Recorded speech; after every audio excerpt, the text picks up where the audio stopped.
السلام علیکم و رحمت الله و برکاته. برادران، پدران، مادران و خواهران اپهان اهل اسلام،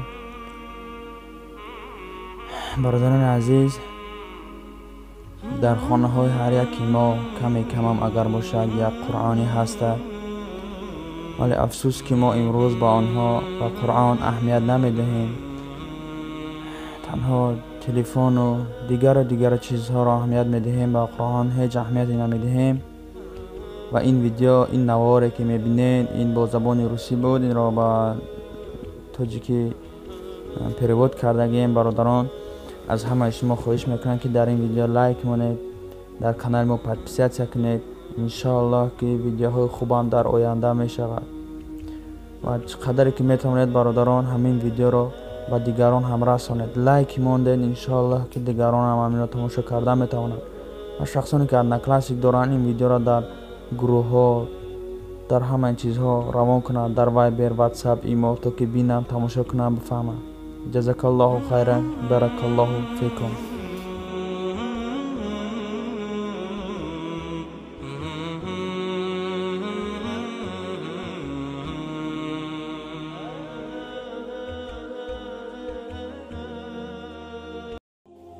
یکم بار است که مرا فراموش کرده است.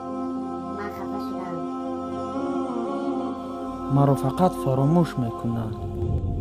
من فقط با او صحبت میکنم، او با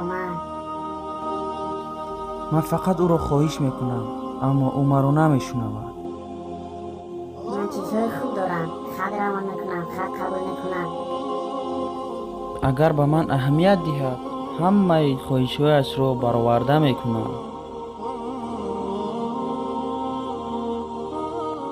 از من یگان چی بهره نمیبرد، از من یگان چی فایده نیست.